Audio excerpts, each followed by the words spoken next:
Bismillahirrahmanirrahim. Assalamualaikum warahmatullahi wabarakatuh.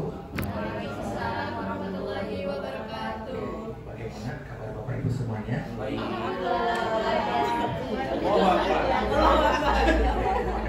Terima kasih saya ucapkan dan saya apresiasi bagi Bapak Ibu yang telah berkenan untuk meluangkan waktunya untuk mengikuti kegiatan diseminasi budaya positif. Ya, saya Ika Samsudin, guru dari Sekolah 1 Cikembar, Kabupaten Sukabumi, hari ini akan menyampaikan diseminasi mengenai budaya positif sebagai bagian dari aksi nyata kegiatan pendidikan guru penggerak angkatan 11 Kabupaten Sukabumi. Oke, Bapak dan Ibu, terima kasih dan luar biasa juga. Hari ini kita akan sharing, akan kolaborasi, dan berdirinya saya bukan berarti lebih tahu, lebih bisa, tapi hanya ingin berbagi mengenai apa yang sedikit sudah saya ketahui. Apa sih disiplin positif itu? Oke. Baik, saya ucapkan terima kasih secara personal untuk Pak Eli, kemudian Bu Lilis, Bu Ipung, Bu Iim, Bu Dian, Pak Iim, Bu Haryanti, Bu Mary, Pak Lukman, Bu Endang, kemudian ada Bu Sarin, ada Bu Kanya, dan juga Bapak Kepala Sekolah yang telah berkenan untuk hadir pada tempat ini mengikuti kegiatan diseminasi. Baik, Bapak dan Ibu, berikut merupakan paparan presentasi mengenai diseminasi budaya positif pendidikan guru penggerak angkatan 11. Nah, Bapak dan Ibu, berikut merupakan rancangan kegiatan aksi nyata yang telah saya buat, memuat kurang lebih 5 langkah. Yang pertama itu adalah mengenai latar belakangnya, kemudian adalah mengenai tujuan, kemudian ada tolak ukur, ada lini masa tindakan, dan ada dukungan yang dibutuhkan. Nah, berikut merupakan latar belakang kenapa budaya positif merupakan salah satu komponen penting yang mungkin nanti akan Bapak Ibu tambahkan sebagai salah satu media untuk mengajar. Nah, budaya positif itu sangat penting karena dapat menciptakan lingkungan sekolah yang kondusif dan mendukung proses belajar mengajar. Nah, Bapak dan Ibu, ingat kita sekarang sudah masuk ke periode kurikulum nasional sebagai pedoman dalam melakukan pembelajaran. Berarti bagaimana kita melayani anak didik kita, bagaimana kita membuat pembelajaran menyenangkan, itu sudah menjadi sebuah keharusan. Dan budaya positif ini telah dipaparkan oleh pahlawan pendidikan yang kita kenal sebagai Kandidatara. Bagaimana pendidikan itu harus berkarakter, kemudian harus menghamba kepada kebutuhan peserta didik yang notabene merupakan media kita ketika melayani pembelajaran kelas. Oke, mohon izin mungkin Bu Seri bisa bantu saya untuk next. Bapak dan Ibu, ini adalah tujuan bagaimana saya sebagai CGP angkatan 11 melakukan aksi nyata. Yang pertama itu adalah bagaimana kegiatan aksi nyata ini dapat menciptakan budaya positif dalam setiap warga sekolah kita. Nah, sehingga nanti akan berdampak bagi kita sebagai guru, bagi mereka sebagai pendidik, dan juga pada stakeholder pendidikan. Nah, kemudian yang kedua, menemukan sikap bergotong royong, mampu melakukan kegiatan secara bersama-sama sehingga tercipta kolaborasi. Nah, kompetisi membuat baik, tapi kolaborasi membuat lebih baik. Nah, itu yang mungkin harus kita pegang sebagai salah satu paham kekinian yang akan memperlancar usaha kita. Ya, next. Nah, aksi nyata ini punya tolak ukur. Nah, tolak ukurnya adalah terciptanya situasi dan kondisi yang mendukung optimalisasi bagaimana budaya positif itu dilaksanakan di sekolah kita.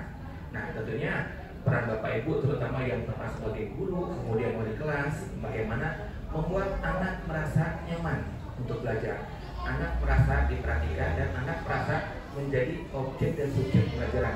Tidak lagi kita melakukan ketika masuk kelas hanya sekedar mengejar kewajiban saja, tapi bagaimana kita melayani mereka sebagai objek dan subjek pembelajaran. Berikut adalah lini masa tindakan dari kegiatan aksi nyata. Bapak bisa melihat ada tahapnya itu ada sosialisasi, bagaimana saya menyampaikan rencana aksi nyata, kepada Bapak Ibu semuanya. Kemudian ada juga coaching, bagaimana nanti Bapak Ibu di kelas masing-masing membuat keyakinan kelas. Nah, ini yang mungkin nanti bukan semacam tagihan, tapi Bapak Ibu harus tahu bagaimana cara membuat keyakinan kelas. Apalagi Bapak Ibu yang bertugas sebagai wali kelas harus tahu bagaimana keyakinan kelas di kelas masing-masing.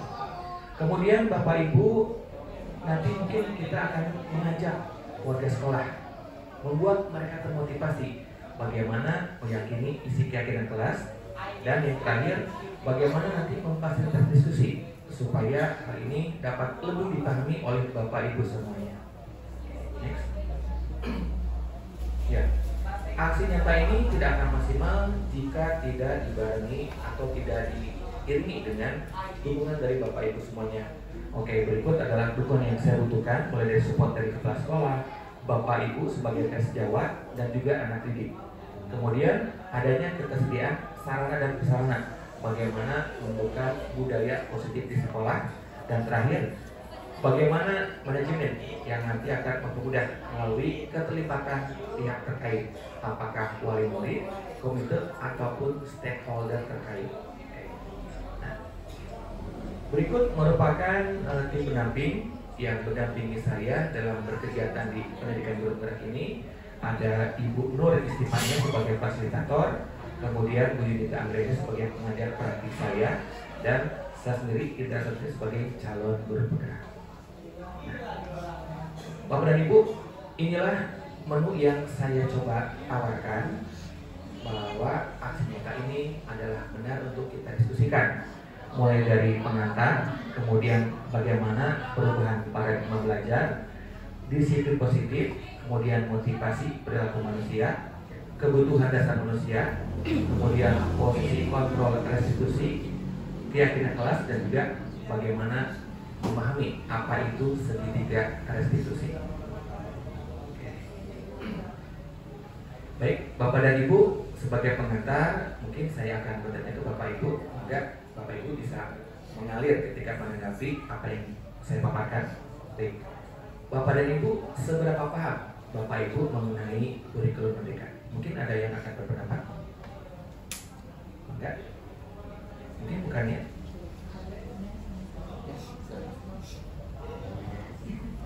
Kurikulum merdeka mungkin yang saya bukan pahami, mungkin yang paling di garis bawahi, bahwa kurikulum merdeka itu adalah menitik beratkan kepada pembelajaran yang berpusat kepada peserta didik, di mana memang peserta didik di situ berperan sebagai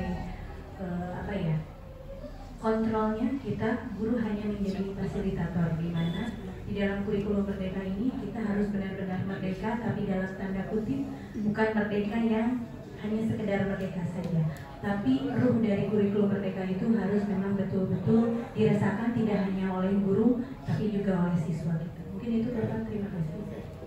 Terima kasih, bukannya sangat kompleks, sangat jelas. Oke. Bapak dan Ibu, mungkin itu hanya sebagian kecil sebuah pengertian dari seorang bukannya dibanding dengan holistiknya kurikulum merdeka. Nah, sekarang saya ingin bertanya Bapak Ibu, kita sering mendengar atau mengenal ada merdeka mengajar dan merdeka belajar. Mungkin narasi merdeka belajar itu untuk anak didik kita, bagaimana mereka merdeka dan diakomodir kebutuhannya. Kemudian untuk merdeka mengajar, bagaimana Bapak Ibu diberikan kemudahan, diberikan semacam stimulus untuk dapat memaksimalkan seperti apa sih mengajar itu. Bapak Ibu saya yakin ya sudah mengakses di PMN, sudah tahu apa itu regulasinya, sudah tahu bagaimana seharusnya mengajar. Nah, dan ini merupakan langkah awal bagaimana budaya positif dikembangkan. Nah, Bapak dan Ibu, budaya positif ini merupakan turunan dari adanya konsep merdeka belajar. Bagaimana ketika itu digulirkan dan ada fokus pada pelayanan pada peserta didik. Nah, berarti ketika belajar peserta didik harus dibuat nyaman, dibuat mereka menyenangkan di kelas itu. Nah, maka muncul konsep budaya positif. Nah, ini merupakan turunan bagaimana mereka belajar dieksekusi di kelas. Nah, kemudian kalau kita lihat Bapak Ibu, Merdeka Belajar juga fokus pada asas kemerdekaan, kemudian ada materi esensial yang sesuai dengan kebutuhan dan karakter seperti. Nah, ingat di kurikulum Merdeka tidak lagi kita mengenal ada program IPA, program IPS, tapi anak diberikan paket ya bagaimana mereka memilih mapel apa sih yang akan mereka pilih. Merdeka dan tidak ada penekanan. Mereka harus memilih program itu atau bagaimana. Oke, kita lanjut. Nah, hal yang berkaitan dengan budaya positif, Bapak Ibu bisa kita lihat di sini yang barusan kita bahas adalah kebijakan Merdeka Belajar. Jadi sekarang yang merdeka bukan cuma anak, tapi juga kita. Nah, bagaimana Bapak Ibu yang ada di fase E, kelas 11-12 dapat meramu memadupadankan materi. Sekiranya materi kelas 12 terlalu penuh, nah bisa Bapak Ibu tarik ke kelas 11. Karena sekarang ketercapaian TP bukan per tahun, tapi per kelas, per fase. Kemudian di sini kita akan berbicara mengenai kaitannya dengan tujuan, manfaat, dan dampak penerapan pendekatan disiplin di sekolah. Jadi jika anak sudah positif budayanya, sudah nyaman belajarnya, kira-kira menurut hemat kita akan tercapai tidak tujuan pembelajaran? Ya, insya Allah mungkin tercapai secara ideal. Nah, kemudian apakah budaya positif yang dibutuhkan di kelas, di sekolah? Ya, mari kita tanya ke pribadi, jelas sangat dibutuhkan. Bagaimana itu mengatur ketika kita berkegiatan, bagaimana itu menjadi panduan dalam mengatur anak, mengatur diri kita, ya jelas itu merupakan sebuah kebutuhan untuk kita laksanakan. Nah, kemudian yang terakhir, budaya positif jelas akan berkaitan dengan apa itu keyakinan kelas dan apa itu segitiga restitusi. Nah, mungkin Bapak Ibu yang sudah melakukan literasi atau sudah paham apa itu disiplin positif, sudah tahu ya, ketika anak ada kasus tidak lagi kita langsung menjudge. Kamu tidak seperti itu, tapi kita coba gali apa sih masalahnya. Oke, kemudian bagaimana solusinya? Dan ingat, solusi untuk permasalahan bukan muncul dari kita, tapi dari siapa? Dari peserta didik. Nah, itu yang mungkin paradigmanya harus coba kita ubah. Oke, dilanjut. Ini Bapak dan Ibu, perubahan paradigma belajar. Nah, kalau kita lihat sebetulnya ada triangle ya, ada segitiga yang berkaitan antara kurikulum, pembelajaran dan juga asesmennya. Nah, ini yang mungkin sekarang menjadi penekanan kita. Bagaimana Bapak Ibu ketika masuk ke kelas sekarang mindset kita adalah sebagai kurikulum yang merdeka bagi anak, mereka juga bagi kita sebagai peserta didik. Nah, bagaimana sekarang kita tahu, oh ternyata sekarang praktek pembelajaran disuratkan lebih berpusat pada peserta didik. Memang kurikulum yang terdahulu juga berpusat pada anak, namun sekarang lebih ditekankan, lebih disuratkan dan ada tekanan. Berarti Bapak Ibu, jika nanti di modul ajarnya masih ditemukan guru melakukan guru melakukan oke, apakah kita sudah berubah? Belum. Nah, maka yang modul ajar atau SPP-nya masih guru diubah sekarang jadi apa? Peserta didik. Berarti anak mengalami proses pembelajaran. Nah, kemudian sekarang Bapak Ibu kita tahu, oh ternyata pembelajaran itu ada siklusnya, mulai dari pemetaan, perencanaan hingga pelaksanaan asesmen. Meskipun sebetulnya yang K13 kita juga seperti itu kan, tetapi sekarang lebih ditekankan lagi, lebih disuratkan lagi. Nah, selanjutnya ada keluasaan untuk mengemas pelajaran. Nah, melalui asesmen awal, melalui melalui diferensiasi, Bapak Ibu dapat melakukan kegiatan dengan maksimal. Dan yang terakhir, paradigma yang ada itu adanya profil belajar Pancasila. Nah, Bapak dan Ibu, mungkin patut diingat, nanti di modul ajar tidak perlu Bapak Ibu mencantumkan profil belajar Pancasila karena sebetulnya akan mengikat. Jadi ketika nanti Bapak Ibu mengemas pelajaran, itu kan nanti muncul dari sendirinya kan. Ketika anak diskusi, apakah ada gotong royong? Ketika presentasi, apakah ada beranalitis, ada kreativitas? Nah, jadi nanti tidak ditempel di modul ajar, biarkan itu mengalir karena kita sekarang menurut konsep merdeka. Dilanjut Bu Sri. Nah, sekarang kita akan lebih lanjut Bapak Ibu saya meminta Bapak Ibu silakan untuk melihat teman terdekat. Silakan Bapak Ibu berpasangan. Oke. Sudah punya pasangannya masing-masing? Nah. Oke. Maka silakan mungkin Bu Rizka dengan Bu Lilis, kemudian Bu Ibu dengan Bu Iin, dan Bu Dia dengan Pak Eli ya. Oke. Oke, Pak Lukman pasti dengan Pak Iin, kemudian Bu Haryanti dengan Bu Mary, dan Pak Indah dengan Oke, Bu Seri bisa mandiri ya. Oke. Nah, Wah, kamu nggak punya pasangan. oke. Bapak Ibu, ini mungkin biasa bagi kita, tapi sebetulnya ada makna yang mendalam. Kita masuk ke coba buka. Nah, sekarang Bapak Ibu ada yang berperan sebagai A, ada juga yang sebagai B. Nah, yang A silakan Bapak Ibu tangan dikepalkan, dan Bapak Ibu yang berperan sebagai B silakan paksa yang A untuk membukakan kepalanya. Silakan Bapak Ibu boleh menghalalkan segala cara ya untuk supaya kepalanya dibuka. Silakan Bapak Ibu ya. Silakan boleh menggunakan beragam cara untuk membuka kepalanya. Apakah ditakut-takuti, apakah bagaimana, pokoknya buat itu terbuka. Dengan keikhlasan dia membuka sendiri. Oke, mungkin ada banyak solusi ya. Betul, oke. Oke. Tadi yang mengepal mungkin dari Bu Rizka dan Bu Lilis. Yang mengepal siapa? Dibukakan tidak? Dibukakan tidak? Diancam sama Bu Lilis. Bu Rizka, apa yang membuat Ibu membuka kepalanya? Apakah dipaksa oleh Bu Lilis atau bagaimana? Atau kasihan? Aku sayang sama Bu Lili. Oke. Oke, terima kasih Bu Rizka. Kalau Bu Haryanti dengan Bu Mary? Ya? Dia mengenal paling Mary. Iya. Dibuka tidak Bu Mary? Wah, Dibuka karena dengan berbagai cara saya membukanya. Oke. Terakhir mungkin dari Pak Ib dan Pak Lukman. Tadi yang itu yang mengapa siapa? Pak Ib dibukakan tidak kepalanya? Membukakan. Kenapa dibukakan? Dia menggunakan berbagai macam strategi. Dibuka aibnya gitu ya.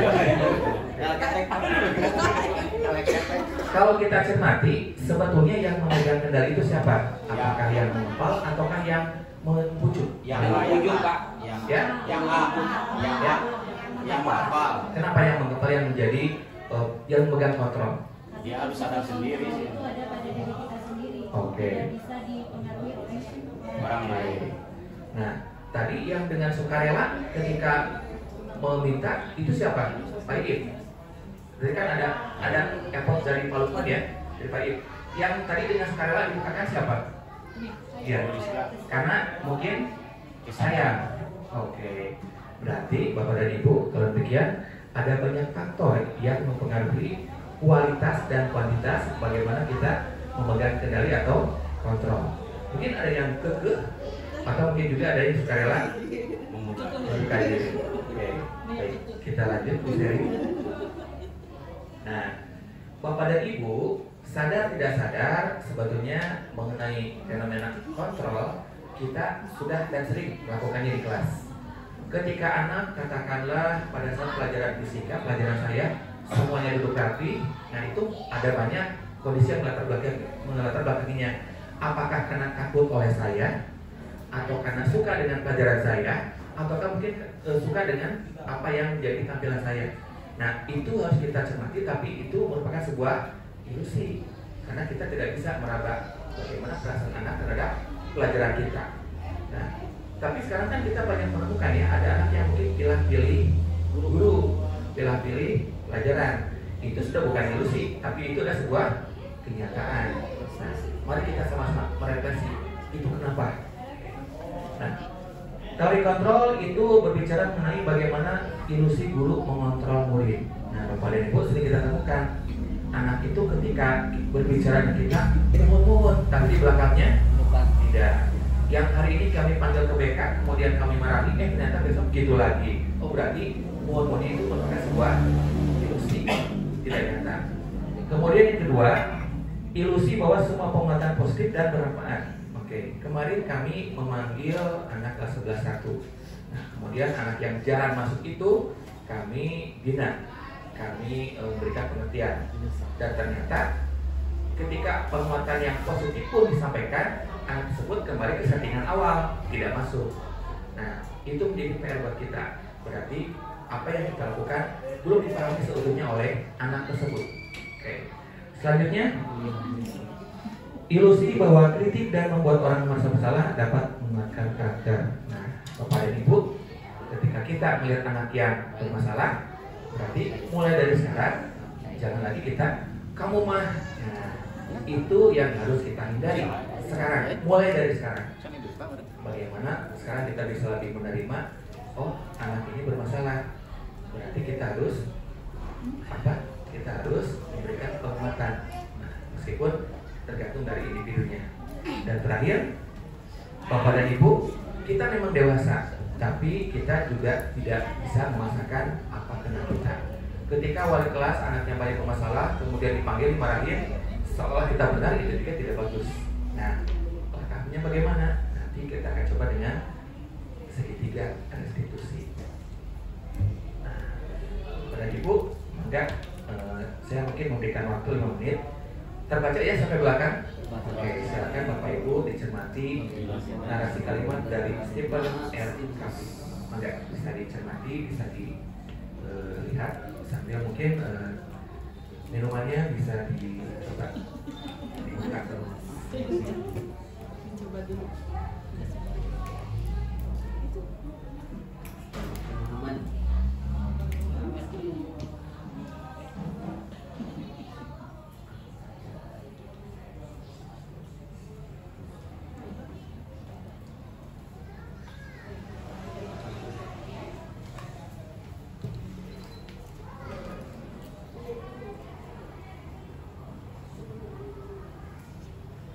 Mungkin ada satu atau dua orang yang berpendapat menanggapi bagaimana seseorang bisa berubah dari paradigma stimulus respon kepada pendekatan teori kontrol. Maka mungkin kita coba diskusikan pendapat Bapak Ibu, tanggapan Bapak Ibu terhadap narasi yang ada di tampilan ini. Pak Lukman, silakan Pak.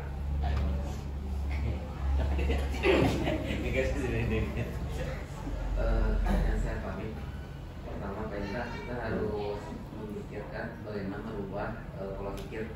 Nah, dengan pola pikir itu akan berubah kepada hal-hal yang nyata. Misalkan ketika dia pola pikirnya tidak mengikuti zaman, maka kita memakai cara-cara dulu. Misalkan kalau paradigma ini dari aspek-aspek tentang realitas, mungkin kita dari karakter itu akan terbangun bagaimana latar belakang dia di lingkungannya. Oke, baik Bapak dan Ibu, saya akan mencoba lebih kontekstual lagi. Nah, tadi kata Pak Lukman adalah adanya perubahan paradigma melalui perubahan pola pikir. Nah, ada guru BK yang di sini ya, ada Bu Ibu. Oke, Bu Ibu, sebagai BK kita kan mungkin sering ya melihat di kelas 12 ada anak yang ingin merubah nasibnya. Nah, ketika keluarganya katakanlah tidak mampu, tapi anak punya motivasi yang kuat, bahkan bisa suka berbenturan. Ada anak yang motivasinya kuat tapi orang tua kurang mendukung. Tapi ada juga yang anak dia malas tapi orang tuanya yang kekeh gitu. Nah, bagaimana sih sikap kita seharusnya? Ya, mungkin bisa menjadi bicara bagi kita semua terkait perubahan paradigma ini. Kalau tentang permasalahan keinginan antara anak dan orang tua berbeda tentang masalah keinginan ingin kuliah, biasanya kita menghadapi dengan kuliah ya. Anak ingin kuliah tapi orang tua mengizinkan kuliah, cuman nanti the nextnya adalah masalah perekonomian. Selanjutnya seperti apa? Jadi kita biasanya memanggil dua-duanya, antara orang tua dan siswanya. Nah, kita biasanya menyerahkan dulu orang tuanya berharapnya seperti apa dan siswanya seperti apa. Lalu kita akan mengambil titik tengahnya. Kalau misalkan ada program biasanya tentang beasiswa atau seperti apa, dan kita ngasih pengalaman-pengalaman yang sudah dari alumni. Seperti Itu sih Pak. Baik, terima kasih Bu Ibu. Kalau boleh saya rangkum, berarti pentingnya yang namanya komunikasi, pentingnya yang namanya menyamakan persepsi, nah untuk kemudian mencari solusi. Ya, nah itu mungkin ya. Terima kasih ya Bu Ibu. Mudah-mudahan nanti kejadian seperti itu dapat kita minimalisir sekarang. Jadi kita punya apa ya? Kita komunikasikan dengan kedua pihak, kemudian kita menyamakan persepsi, kemudian cari solusi. Karena mungkin ketika masalah ini terjadi, ada anak yang asal kuliah tapi tidak lanjut, nah karena mungkin tidak ada daya dukung dari dua pihak tadi. Nah mungkin dengan kegiatan ini kita bisa tahu, oh ternyata itu loh prosedurnya, sampai kita benar-benar mencarikan solusi untuk semuanya. Karena saya yakin ya orang tua mana yang tidak akan bangga ketika melihat anaknya berhasil. Oke. Terima kasih Bu Ibu. Kita lanjut. Nah, Bapak dan Ibu, ini adalah teori psikologis bagaimana mekanisme perubahan paradigma stimulus respon ke dalam pendekatan teori kontrol. Di mana stimulusnya realitas sama, padahal pada faktanya adalah berbeda. Kemudian ketika semua orang melihat sama, apakah sama? Tentu tidak, karena Bapak Ibu kita semua melihat pada perspektif masing-masing, melihat hidup dengan kacamata masing-masing. Dan di sini kita bisa melihat ada perbandingan antara yang ideal dengan yang real yang kita hadapi, mulai dari realitas hingga bagaimana model berpikir menang atau kalah seperti itu. Nah, kita lanjut Bu Seri. Nah, baik. Bapak dan Ibu, sejauh mana Bapak Ibu mengenal budaya positif? Dan sejauh mana Bapak Ibu mengenal disiplin positif sebagai bagian dari budaya positif? Nah, Bapak dan Ibu, kalau kita cermati dari definisi ya, ketika saya mencantumkan ini, budaya positif merupakan nilai kebajikan yang menjadi keyakinan dan pada akhirnya menjadi karakter atau ciri khas dari sebuah komunitas atau lembaga. SMA Cekembar, saya yakin kita punya budaya positif yang bisa kita legasikan ke generasi setelah kita. Nah, mungkin Pak Eri bisa menyampaikan, Pak, budaya positif apa yang ada di SMA Cekembar yang Bapak saya tahu sebagai murid juga, sebagai guru juga, dan sekarang menjadi mungkin panutan kami yang muda-muda.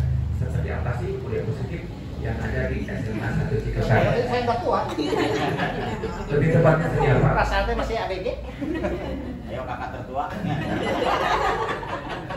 Terima kasih. Kalau menurut hemat saya sebagai alumni, lalu juga sebagai guru, lalu sebagai rekan, yang paling dirasakan dari zaman dahulu sampai zaman sekarang, dari mulai tahun 89, itu prestasi yang pertama dilihat budaya positifnya prestasi olahraga, karena cabang olahraga di SMA Cekembar sudah diakui tingkat provinsi.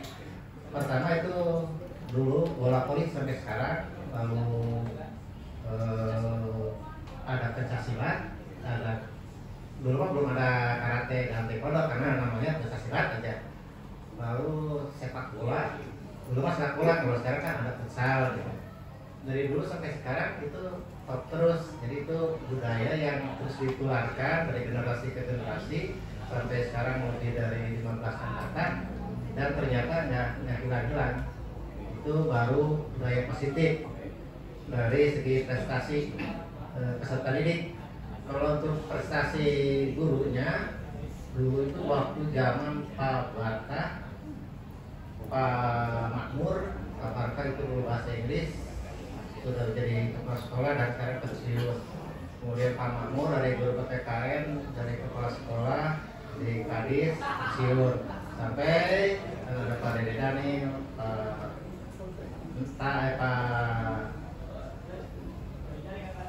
Sekuliana, Pak Sedarta, Pak Dari, itu contoh-contoh budaya positif yang terus dikeluarkan. Yang mudah-mudahan sekarang kan Pak Indra silakan jadi mau calonkan jadi pengawas atau yang lainnya. Mungkin itu yang bisa saya sampaikan. Terima kasih. Sebentar Pak, ini menarik. historis kita ya, bagaimana 30 lebih tahun perjalanan masa Cikembar. Nah sekarang Pak, mumpung mau masuk ke sini dan menjadi saksi hidup kami ya, disiplin positif yang ada di sekolah kita apa Pak? Kebiasaan yang tetap ada dari dulu sampai sekarang. Kalau masalah disiplin positif dari yang saya rasakan dari dulu sampai sekarang, kalau peserta didik kebersamaan itu karena bukan merendahkan ya, kita kan masih berada di putaran desa lah. Nilai-nilai kebersamaan meskipun sekarang sudah digencar oleh HT, tetap nilai kebersamaan dari peserta didik masih ada. Berbukti lah kalau ada acara-acara bersama siswa itu peserta didik kompak. Kalau untuk dari disiplin positif dulu juga sama. Karena kalau dulu sampai sekarang kalau misalkan tidak adanya dulu pernah ada PJS, belum ada kepala sekolah, tetap aja pembelajaran tetap berlangsung disiplin positifnya. Yang lain-lainnya sebenarnya banyak, tapi lah tidak usah disebutkan lah, udah pada tahu. Terima kasih. Terima kasih Pak Eli telah membekali kami dengan apa ya, yang mudah-mudahan menjadi harapan ya, ada benang-benang yang tidak akan putus, mungkin sampai sekolah ini tetap berdiri di bumi Cikembar. Oke. Nah Bapak dan Ibu, itu tadi ya, mungkin bagi kita yang muda, bagaimana kita mencermati budaya positif dari sekolah kita, bagaimana kita mengambil hikmah disiplin positif yang telah ada bertahun-tahun di sekolah tercinta kita. Nah, mudah-mudahan nih dengan kita yang masih di sini, kita akan lebih banyak mengembangkan budaya apa nih akan dikembangkan, disiplin apa nih akan ditambahkan di atmosfer sekolah Cikembar. Nah, kemudian Bapak dan Ibu, mari kita coba cermati ya. Nah, apa sih disiplin itu? Nah, kalau kita lihat cara membentuk sikap mandiri anak. Oke. Fokusnya pada memberikan motivasi, kemudian memberikan refleksi terhadap kesalahan, ada proses penghargaan, dan kemudian ada bagaimana membangun logika yang panjang. Itu yang nanti akan kita coba tekankan Bapak Ibu. Nah, itu untuk anak Bapak dan Ibu. Nah, biasanya ketika ada kasus, pasti yang difokuskan adalah anak, yang dimarahi anak. Lalu bagaimana dengan kita yang menjadi bagian dari proses itu? Nah, Bapak dan Ibu, mungkin ketika ada anak yang bermasalah, kita langsung naik hitam, naik darah, langsung mencat. Nah, anak tidak masalah, toh itu dia dimarahi. Tapi sudah dewasakah kita ketika menangani anak yang seperti itu? Karena Bapak Ibu, jangan sampai ketika memarahi tanpa ditanya anak itu melakukan itu karena apa, dan kan kita sudah menghakimi. Nah, sekarang kita akan coba ketika ada anak itu, apakah kita akan mencoba mengenali masalahnya, akan kita lebih ramah, tidak langsung menghukum, tidak langsung menghakimi. Nah, itu yang mungkin nanti menjadi penekanan kita sebagai guru ketika menghadapi permasalahan yang berkaitan dengan disiplin positif. Nah, oke. Contoh kasus ketika sekarang banyak anak perempuan yang menggunakan lip tint. Oke. Saya sebagai wali kelas 12-6 kemarin itu ketika ada anak yang merah-merah, saya bertanya, oke, nah Bapak bawa tisu nih, oke, silakan ya kalian hapus. Enggak, Bapak bawa tisu nih, oke. Ketika mereka usia 18 yang tahu Bapak saya bawa tisu, pasti oh iya saya pakai lipstick, tidak boleh kan, langsung disusuri. Nah, itu untuk anak yang paham. Tapi kalau misalkan ada anak yang perempuan tidak paham, nah bagaimana nih? Kalau saya, Bapak Ibu, praktik baiknya, saya tolong, saya tatap anak-anak itu. Kamu habis makan sebelah? Ini kan jam 9. Baru gitu.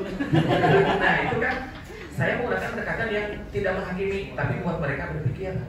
Nah mungkin beda dengan kasus Bapak Ibu yang maneh mata.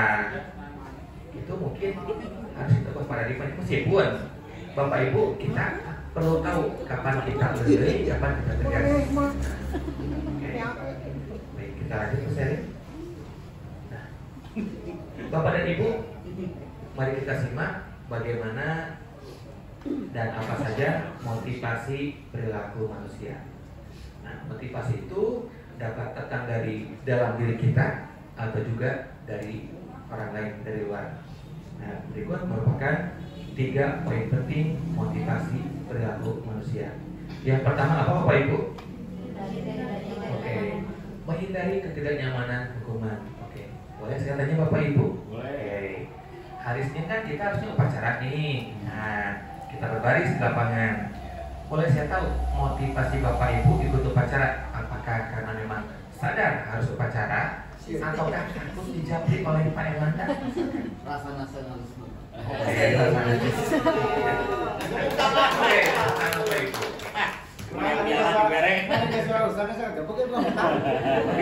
Oke, itu ya Bapak Ibu, ada banyak motivasi. Nah, sekarang boleh saya tanya lagi Bapak Ibu. Untuk Bapak Ibu yang dengan sukarela mengikuti kegiatan ini, boleh saya tahu motivasinya? Mendapatkan ilmu. Terima kasih Bu Kania. Dari Bu Endang mungkin ada motivasi lain?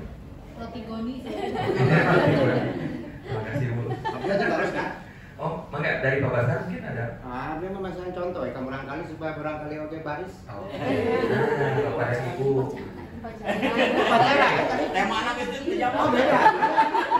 Tidak apa-apa, saya cocokologikan ya. Jadi ada figur ya, ada figur yang tadi Pak Basar coba sampaikan. Karena ketika figurnya melakukan, apakah anak tidak mau? Ya, ada figur yang mungkin akan menjadi panutan para melakukan motivasi.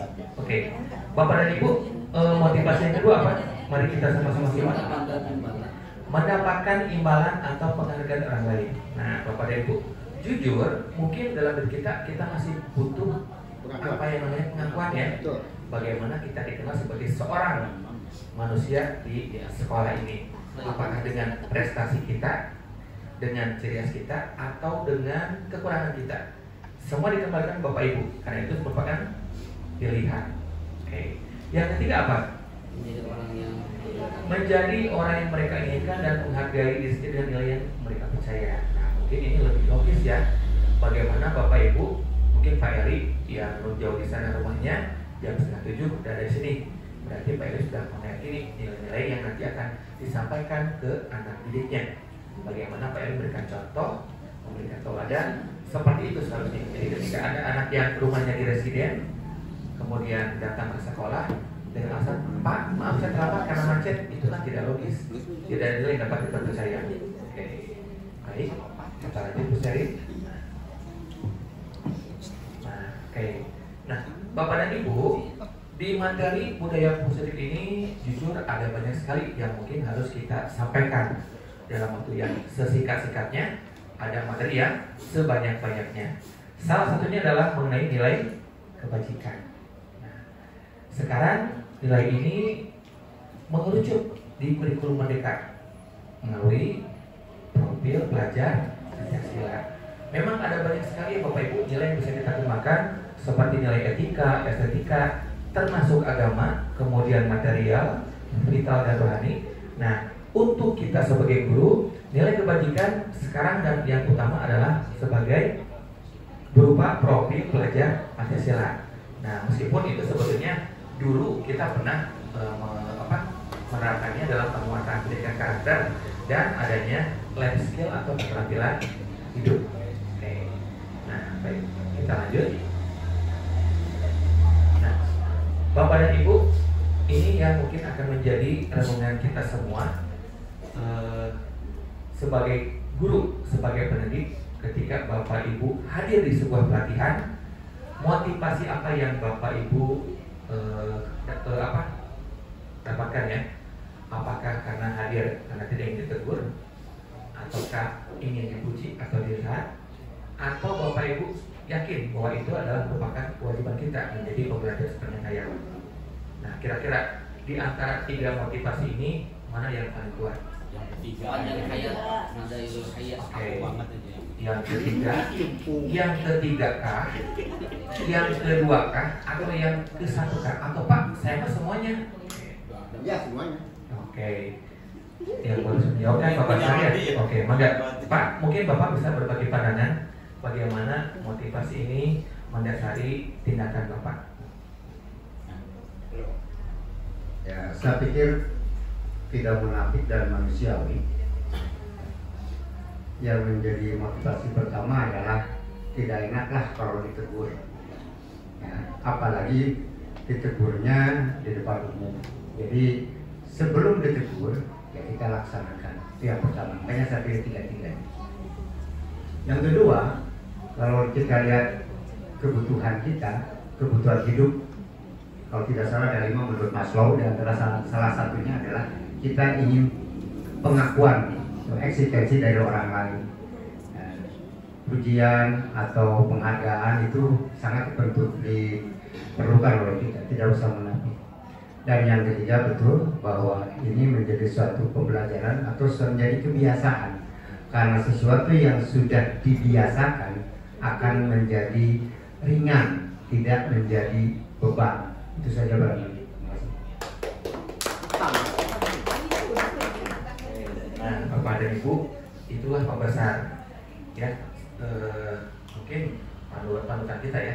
Kalau Pak Basar sudah mode serius seperti itu, jadi apa ya, enak ya, nyaman, kemudian ringan juga Pak untuk kami cerna filosofis yang barusan Bapak sampaikan. Nah, Bapak Ibu, refleksi ya untuk kita semua, sejauh mana kita sudah menjadi guru yang ideal. Apakah hanya tidak ingin ditegur, kemudian yang kedua apakah memang ingin dipuji, ataukah kita sudah yakin dan sadar bahwa itu adalah merupakan tuntutan kita untuk menjadi pembelajar sepanjang hayat. Kita lanjut Bu Seri. Nah, strategi apa yang Bapak Ibu akan terapkan untuk menanamkan budaya positif? Nah, Bapak dan Ibu, sekarang kita hidup di zaman yang memang semuanya serba instan, semua serba digital, bahkan orang termasuk kita mungkin ya lebih percaya dengan screenshot dibandingkan dengan ucapan. Nah, terkait budaya positif, kira-kira apa nih strategi yang akan Bapak Ibu terapkan untuk menanamkan budaya positif pada anak-anak kita? Maka mungkin ada yang mau berbagi bagaimana strategi Bapak Ibu. Baik, Bang. Oh iya, Bu Haryati sudah mengacungkan. Pelak gitu kan, itu kan tinggal ibu saya. Ya, bahasa Indonesia. Maka Sunda aja nggak apa? Paling Bapak strategi kantos keharian dilakukan di kelas perkawis budaya terapi disiplin positif atau misalkan kedisiplinan tepat waktu di saat kita masuk ke kelas gitu. Nah, umumnya masuk 7.15 kadang saya suka bercerita sedikit ke anak-anak. Ada yang telat, saya persilahkan masuk dan saya persilahkan dulu untuk anak-anak mengikuti pembelajaran walaupun emang kesepakatan kelas telat 10 menit kalian ibu anggap tidak hadir. Akan tetapi Haryati mentolerir anak itu dan ditanya apa latar belakang yang emang anak itu terlambat gitu. Ternyata emang kesiangan bangunnya, sedangkan si rumah ke sekolahnya hanya berjarak 5 menit gitu. Sedangkan Haryati bercerita di kelas, ibu mah di bumi penduduk ke sekolahnya hampir 1 jam. Tapi ibu bisa tepat waktu sampai sekolah 7.15. Kadang ya itu berbagi feedback saja. Biasa juga. Haryati memotivasi anak, ya minimal ibu bisa tepat waktu masuk kelas. Nah, hidup terbiasa gitu. Sedangkan hidup bumi dari ke sekolah itu 5 menit, sedangkan ibu 1 jam loh gitu. Itu komentar Bapak kira langsung. Assalamualaikum warahmatullahi wabarakatuh. Oke, Bapak dan Ibu, kalau terkait itu mungkin kita semua sama ya, karena kita mungkin bagi beberapa orang ada yang di utara, dan saya juga salut nih di room ini ada Bu Iin ya. Oke. Nah, Bu Iin itu rumahnya di Caringin. Oke, kita tahu ya bagaimana Medan, Cantayan, Cisupan, Sarongge hingga ke Bojong. Dan Bu Iin bisa datang ke sekolah itu paling telat itu saya sekali 6.30 Bu ya. Mungkin Ibu bisa memberikan strategi Bu bagaimana yang Ibu bisa tepat waktu datang ke sekolah. Dan ini mungkin perlu Ibu sampaikan ke anak-anak kita. Rumah saya jauh, tapi Ibu tidak pernah kesiangan. Enggak, Bu Iin. Ayah motivasi sih Bu ya, Mak. Gak langsung dari Cantayan. Sama sendiri. Mungkin kalau saya sendiri memang karena Yang pertama memang sudah dibiasakan dari SD, walaupun SD saya dulu dekat, tapi ibu saya suka seperti itu. Kemudian rasa tanggung jawab juga Bapak. Ibu saya suka bilang seperti ini, walaupun kamu ngajar jauh dimanapun kamu ngajar jauh, tapi tetap harus mengutamakan kedisiplinan dan tanggung jawab. Karena kalau misalkan kita tidak bertanggung jawab, kamu lihat anak-anaknya nanti di sekolah. Ketika kamu misalkan berangkat siang, pasti anak-anak melihat. Jadi kita itu, kata ibu saya, harus mencontoh, walaupun kita memang belum baik, tapi berikanlah contoh yang baik untuk anak-anak. Itu seperti itu. Terima kasih Ibu, luar biasa. Dan Bapak Ibu, kita punya kisah masing-masing ya. Dan barusan itu merupakan bagaimana Bu Iim dibudayakan secara positif oleh lingkungan keluarganya. Nah sekarang terbentuk karakter Bu Iim yang seperti itu, rajin datang ke sekolah tepat waktu, atau mungkin sebelum dimulai kami. Terima kasih Bu Iim. Lanjut. Nah Bapak dan Ibu, berikut saya tampilkan 5 kebutuhan dasar manusia. Oke. Ada kebutuhan untuk bertahan hidup, ada kebutuhan untuk mendapatkan kasih sayang dan rasa diterima, kemudian kebutuhan untuk penguasaan, kebebasan dan kesenangan. Ya, ini adalah fitrah dan kita yakini ini tidak akan hilang sampai kapanpun selama hayat dikandung badan. Apakah kita perlu makan? Perlu minum? Oke. Nah, kemudian apakah kita butuh kebutuhan biologis?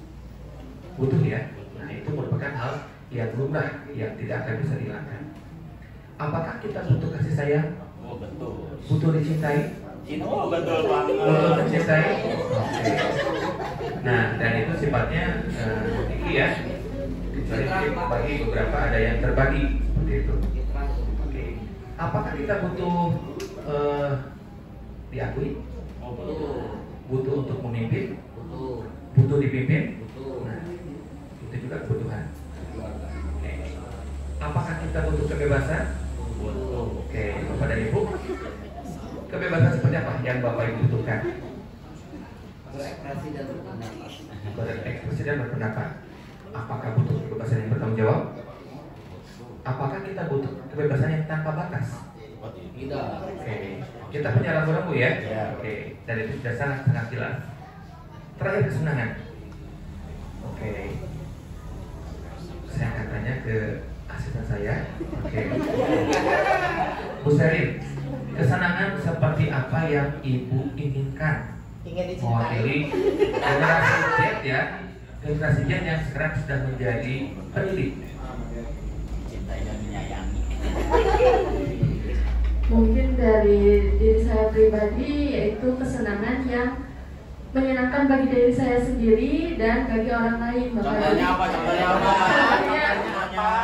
Contohnya mungkin dapat membantu orang lain, menghargai orang lain, kan itu menjadi sebuah kesenangan tersendiri bagi kita dan orang lain yang merasakannya. Bisa lebih spesifik Bu? Menyenangkannya dalam hal apa?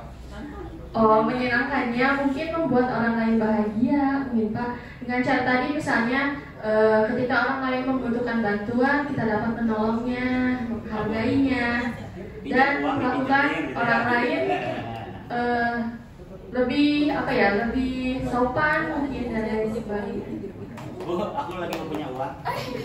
Mau dihargai, tolongin, pinjemin. Bapak dan Ibu, kita lihat ya, Bu Selin orang baik. Jadi ketika nanti Bapak Ibu butuh bantuan bisa ke beliau.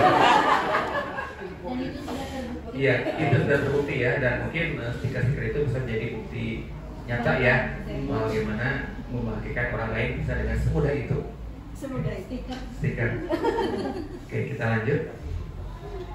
Nah, Bapak dan Ibu, ini salah satu yang penting ya untuk kita ketahui di mana posisi kita sebagai guru dalam tanda kutip kontrol. Apakah sebagai penghukum, maneh mah, apakah sebuah rasa bersalah? Nah, itu juga sama ya. Apakah sebagai teman, pemantau atau manajer? Ya. penghukum, pembuat rasa bersalah, teman, pemantau dan manajer. Nah ini tolong disimak karena ini akan menjadi bagaimana Bapak Ibu melakukan bimbingan ketika ada anak yang bersalah. Oke, sudah tahu teori ini? Oke, berarti yang mana bisa kita minimalisir. Nah, kita lanjut. Seperti apa sih mekanismenya? Nah, Bapak dan Ibu, di sini ada 5, mungkin ada 5 bagaimana kita melakukan proses kontrol. Ketika ada anak bermasalah, kita bisa milih apakah kita berperan sebagai penghukum, pembuat orang merasa bersalah, sebagai teman, pemantau atau manajer. Nah, mungkin kalau kita lihat dari narasinya, manajer paling bagus. Tapi ini saya sampaikan ini adalah kontekstual. Nah, Bapak Ibu, terkadang saya dengan anak-anak yang sekarang ada di sini juga bertindak sebagai teman, tapi saya juga sebagai manajer. Meskipun beberapa kali juga saya bertindak sebagai penghukum ketika memang ada emosi yang mewarnai. Nah, untuk yang penghukum, guru mungkin akan berbuat menghardik, menunjuk-nunjuk, menyakiti atau menyindir. Kalau yang sebagai merasa bersalah akan berceramah, akan banyak berbicara. Kalau sebagai teman, kita akan membuatkan alasannya. Pemantau mengukur dan manajer mengajukan pertanyaan. Nah, ini mungkin Bapak Ibu contohnya. Kalau kamu tidak melakukannya, saya akan titik. Mengancam. Terus yang kedua, kamu sudah mengecewakan Bapak, membuat orang merasa bersalah. Kamu mah. Nah, kalau teman, lakukan untuk Bapak Ibu ya. Ya sudah, nanti Bapak Ibu baru bereskan. Kalau teman mungkin terkesan tidak ada solusi. Jadi kita mungkin terbiasa, ya udah, nah dia biasa seperti itu. Tapi kalau misalkan pemantau, kita bisa menanyakan apa peraturannya, apa konsekuensinya, apa yang bisa kamu lakukan. Dan yang terakhir, ini mungkin lebih ke level tertinggi, bagaimana kita mencoba menyadarkan anak untuk mengakui kesalahannya. Apakah kamu akan perbaikinya? Kemudian kalau kamu memperbaiki, kira-kira apa yang akan kamu lakukan untuk memperbaikinya? Nah, Bapak Ibu bisa kita lihat dari masing-masing kontrol guru ini ada akibatnya, mulai dari memberontak hingga menguatkan watak dan karakter. Nah, kita sudah tahu teorinya, dan sekarang kita bisa melihat apa dampak yang nanti akan ditimbulkan jika kita berperan pada masing-masing fungsi kontrol ini. Apakah sebagai penghukum, membuat merasa bersalah, sebagai teman, pemantau, atau sebagai manajer. Kita lanjut. Nah, berikut juga merupakan contoh narasi bagaimana Bapak Ibu menangani dan mendapatkan respon dari anak. Saya tidak peduli, maafkan saya pikir saya akan dapat apa? Bagaimana caranya untuk memperbaikinya?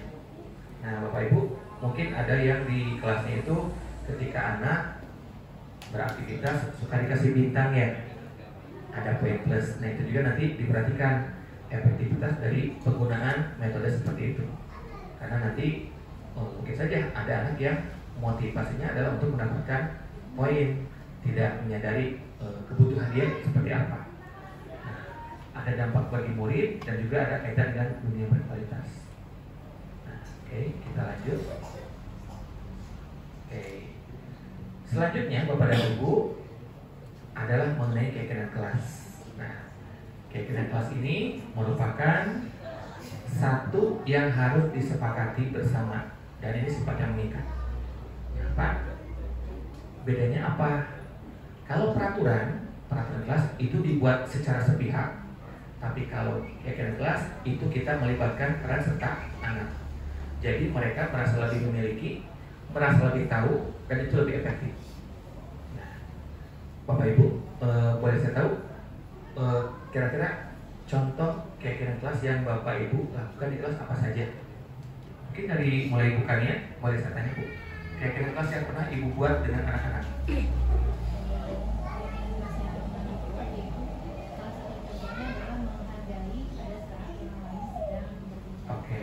Menghargai orang lain pada saat sedang berbicara. Kalimatnya enak ya. Oke, Ibu enak.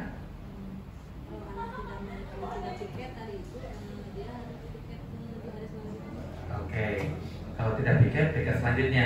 Bedakan ya narasi Bu Kania dengan Ibu Endang. Kalau Pak Lukman, contoh keyakinan kelas yang sudah dibuat. Harus lebih menghargai orang yang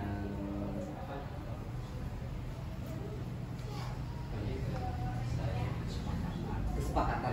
Oke, lebih menghargai. Baik. Kalau siswa datang terlambat, tapi kan ada poin-poinnya ya. Oke. Poin berapa? Itu kesepakatan. Oke, nah Bapak dan Ibu, untuk keyakinan kelas ada ketentuannya. Itu harus menggunakan kalimat yang positif. Jadi tidak dilarang atau jangan, tapi kita menggunakan kalimat yang lebih nyaman ketika dicerna. Misalkan menghargai orang lain ketika berpendapat. Beda dengan dilarang ngobrol. Itu ada nuansa yang beda. Nah, itu keyakinan kelas. Kita lanjut. Nah, Bapak Ibu, ini adalah prosedur bagaimana Bapak Ibu nanti ketika membuat keyakinan kelas. Minta mereka menuliskannya, kemudian bahas keyakinan yang ditulis, dipilah, kemudian ubah menjadi kalimat positif, dan kita buat kesepakatan. Bagaimana sih kesepakatannya? Oke, kita lanjut. Nah, Bapak Ibu, ini yang terakhir adalah bagaimana Bapak Ibu menangani kasus. Oke, kembali saya akan bertanya ke Bu Ibu. Oke. Bu Ibu, kemarin kita menangani anak yang bermasalah di kehadiran. Oke, sebetulnya kalau saya cermati, kemarin ketika kita menangani anak, kita sudah melakukan ini kan? Ada menstabilkan identitas, ada validasi tindakan, dan ada menanyakan keyakinan. Sebut saja anaknya itu mawar. Dia di kelas 11-1 itu jarang masuk. Kemudian kami panggil. Nah, kemudian kami tindak. Nah, mungkin Bu Ibu bisa mendeskripsikan kemarin kita ngapain aja ketika menangani anak yang bermasalah itu. Kemarin kita awalnya adalah mencari alasan kenapanya berbuat seperti itu. Dan kenapa tidak masuk sekolah, latar belakangnya seperti apa. Terus setelah melaksanakan setelah tahu alasannya seperti apa kita solusinya dari dia sendiri. Maksudnya setelah kamu melakukan seperti ini, apa yang kalian dapatkan? Kalau misalkan ini berdampaknya seperti apa? Terus sebaiknya apa ada konsekuensi? Apakah mau dilanjut dengan kelakuan yang tidak masuk kelas atau seperti apa? Ini sih Pak. Tapi dia akan berubah. Bapak dan Ibu, karena kita sudah tahu teorinya, jadi ketika ada anak yang bermasalah, siapapun itu, kita tidak langsung menghakimi ya, tapi kita tanya, nah, kenapa kamu melakukan itu? Nah, itu merupakan proses menstabilkan identitas. Nah, anak mungkin akan menyampaikan unek-uneknya. Terus kita tanya, kamu tahu kalau itu salah? Tahu Pak? Nah, anak kan sadar kan? Tanpa kita mengatakan kamu salah, dia sudah sadar dari sendirinya. Itu berarti validasi tindakan yang salah. Nah, kemudian kami tanya pada saat itu, oke, Mawar, sekarang kamu sudah tahu pesan kami. Terus selanjutnya apa? Dia bilang, Pak, tapi badai nyobian rajin ke kelas. Dia setidaknya dia mencoba, dia mengatakan itu mencoba, tapi itu kami hargai. Saya akan besok mulai rajin ke kelas. Dan esoknya Mawar tersebut masuk pelajaran saya. Oh, berarti dia benar. Dia sudah menanyakan keyakinan dan membuktikannya bahwa dia telah melakukan perubahan. Nah, jadi pada saat dia kami tanya besok, terus selanjutnya kamu gimana? Besok Mas saya akan masuk lagi Pak. Dia tahu bahwa itu salah dan dia punya konsekuensi, tapi kami hargai karena ketika dia mencoba, ya berarti dia sudah tahu konsekuensinya, kesalahannya apa, dan tahu tindakan yang harus dilakukan. Nah, Bapak dan Ibu, apakah kita sudah seperti itu? Oke. Kalau saya kaitkan dengan kehidupan kita, relate dengan itu, mungkin bagi Bapak Ibu yang punya saudara, punya adik atau pasangan yang melakukan kesalahan, nah, boleh nih kita coba segitiga restitusi ini. Jadi ketika Pak Eli dengan istrinya bertengkar, tidak langsung dimarahi oleh Pak Eli. Kenapa kamu marah? Okay. Kurang belajar. Nah, kita coba Bapak Ibu ya, karena ini adalah kontekstual. Bagaimana kita menghargai orang lain tanpa menghakimi. Dia memang salah, tapi tidak kita hakimi. Jadi ini mungkin seperti slogan Pegadaian, mengatasi masalah tanpa masalah. Bukan tanpa masalah. Oke. Ya, mudah-mudahan itu memberikan pencerahan. Nah, Bapak Ibu, ini adalah ciri-ciri restitusi ya. Bukan untuk menebus kesalahan, tapi mencari solusi, memperbaiki hubungan. Kan kalau kita marah-marah, mungkin ada anak yang dendam. Bapak Ibu adalah tawaran bukan paksaan. Jadi solusi datang dari anak. Kemudian menuntun untuk melihat ke dalam diri. Siapa tahu ketika anak itu telat, ketika kita chat, takutnya Bapak, mohon maaf, saya ada musibah, kan kita jadi malu. Iya. Ya, itu kan. Jadi kita masih bisa lebih humanis.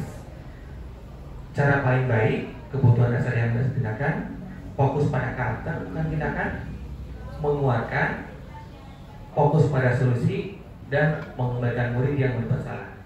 Bukan hanya murid yang mungkin pernah berbuat salah, tapi kita juga kan Bapak Ibu. Nah, apakah kita langsung dijudge seperti itu? Tidak mau kan? Oke, mari kita ubah paradigmanya. Ya. Berikut merupakan simulasi praktek segitiga restitusi. Kasus ini anak yang tidak masuk kelas karena belum mengerjakan tugas, karena katanya bapaknya itu 5 hari sakit, jadi dia pulang malam dan mengurusi. Nah itu kan pentingnya kita nanya kan, ya sampai kamu masalah wae keluar. Nah itu kan tidak bagus, tapi nah kenapa terlambat? Maaf Pak, saya harus dari rumah sakit. Itu kan kita lebih bijaksana. Kemudian kasus yang kedua itu karena belum mengerjakan tugas, karena pilih-pilih guru.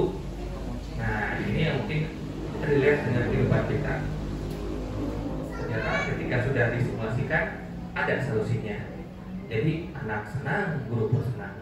Sama-sama merupakan win-win solution. Oke. Semoga Bapak dan Ibu demikian paparan yang dapat saya sampaikan. Lebih kurang yang mohon dimaafkan. Terima kasih. Wassalamualaikum warahmatullahi wabarakatuh. Mungkin ada 1 atau 2 pertanyaan atau tanggapan yang bisa menjadi refleksi bagi saya. Oke, mudah-mudahan dari kuliah urusan ngacung ya.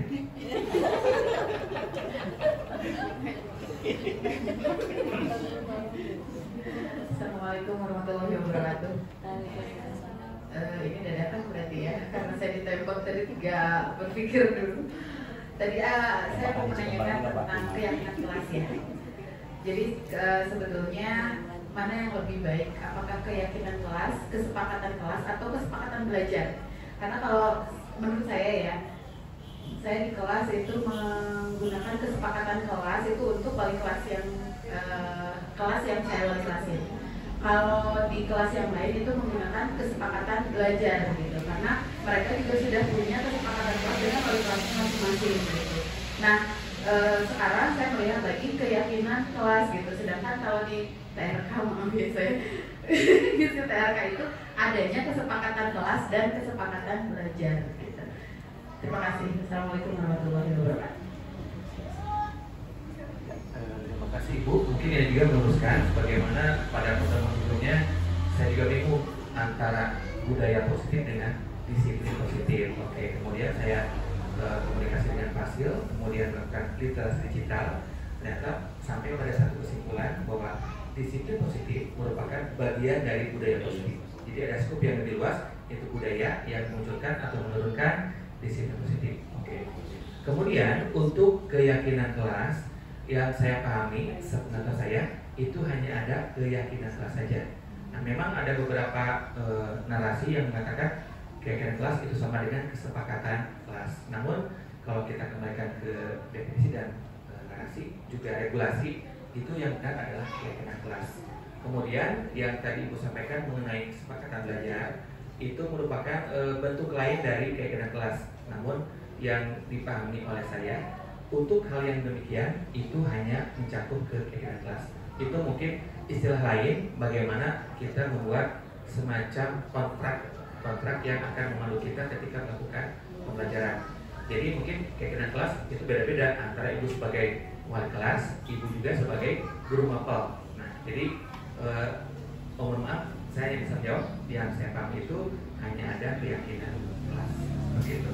Karena kenapa saya seperti itu, karena regulasinya jelas ada dasarnya dari permen yang mungkin saya lupa, nanti saya akan cek kembali. Terima kasih Bu Dian.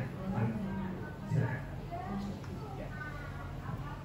Sedikit menambahkan, mungkin mudah-mudahan bisa memuaskan. Kalau tidak, mohon maaf, saya bukan alat pemuas kebutuhan.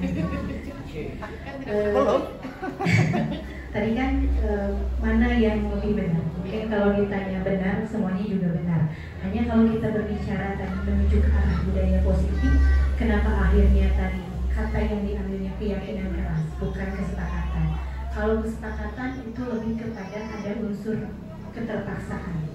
Karena tadinya seolah-olah dipaksa, orang udah sepakat tapi ketika misalkan berbicara keyakinan, berarti itu yang diyakini secara bersama-sama di dalam kelas, tidak hanya disepakati tapi diyakini bahwa hal-hal yang sudah kita pilih itu adalah yang terbaik yang harus kita lakukan. Mungkin itu saja, sehingga tadi muncul motivasinya bukan motivasi eksternal tapi motivasi internal yang bisa mewujudkan disiplin dan juga budaya positif. Atau mohon harus biasa. Sepertinya sudah cukup Bapak Ibu. Apa sih maksudnya? Terima kasih bukannya. Jadi yakin itu ketika sudah sepakat. Ya, mungkin itu yang sudah yang saya yakini ya. Ketika sudah yakin, jadi level tertingginya ada di konteks yakin. Maka itu sudah merupakan keyakinan kelas. Ya mungkin seperti itu kemudian mudah-mudahan ini menjadi pemicu pemantik kita untuk lebih banyak melakukan diskusi, berbagi pendapat dan juga belajar. Baik. Bapak dan Ibu, demikian mungkin kegiatan diseminasi. Terima kasih dan applause bagi Bapak Ibu semuanya. Oke, terima kasih. Mudah-mudahan yang saya bagikan bermanfaat. Mohon maaf atas kekurangan. Wabillahi taufiq wal hidayah. Wassalamualaikum warahmatullahi wabarakatuh. Bapak dan Ibu, sebelum menikmati hidangan, mohon izin untuk foto bersama dulu ya.